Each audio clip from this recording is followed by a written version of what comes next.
আমি এই প্রথমবার লাচ্চা সেমাই দিয়ে মিষ্টি বানিয়েছি। খেতে কিন্তু বেশ সুস্বাদু ছিল। আমি আমার মতো করে বানিয়ে নিয়েছি, আর বানাতেও কিন্তু আমার কাছে অনেকটাই সহজ মনে হয়েছে।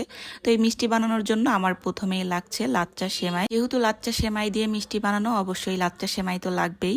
তো আমি প্রায় 1 কাপ পরিমাণে লাচ্চা সেমাই নিয়ে নিয়েছি। আর এখন যে কাজটা করব, এই সেমাইটা হচ্ছে এখন ভালো করে ব্লেন্ডার করে নিব। আর এই তো আমি কিন্তু সেমাইটা ভালো করে ব্লেন্ডার করে নিয়েছি। আর লাগছে গুঁড়া দুধ।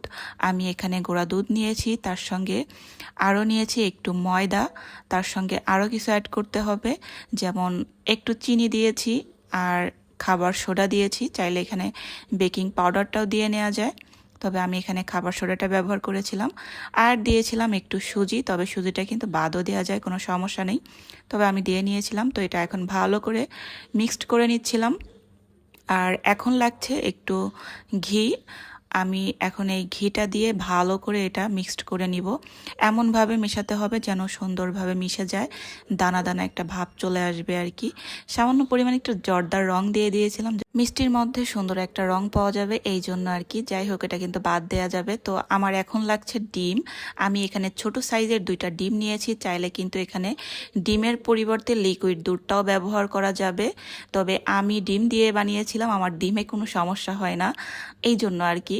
তো যাদের আর কি ডিম দেখে খারাপ লাগছে, তারা চাইলে কিন্তু এখানে লিকুইড দুধটা দিয়ে নিতে পারেন। তো আমি হচ্ছে এটা ভালো করে এখন এই যে মেখে নিয়েছি। তারপরে এখন যে কাজটা করতে হবে, শিরা বানাতে হবে। অবশ্যই মিষ্টির জন্য তো শিরা লাগবেই।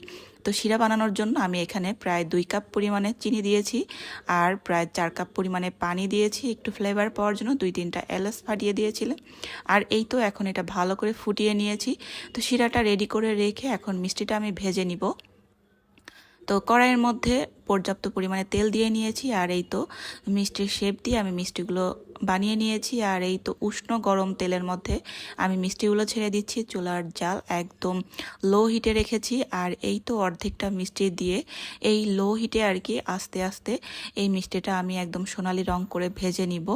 চাইলে কিন্তু এটা কালো করেও ভেজে নেওয়া যায়, সেক্ষেত্রে কালো জাম মিষ্টি হয়ে যাবে আর কি। যাই হোক, তো আমি হচ্ছে এখানে সোনালি রং করে ভেজে নিয়েছি। আর এই গরম মিষ্টি তেল থেকে তুলে সরাসরি আমি শিরার মধ্যে আর কি দিয়ে দিয়েছি, আর ঢাকনা লাগিয়ে দিয়েছি।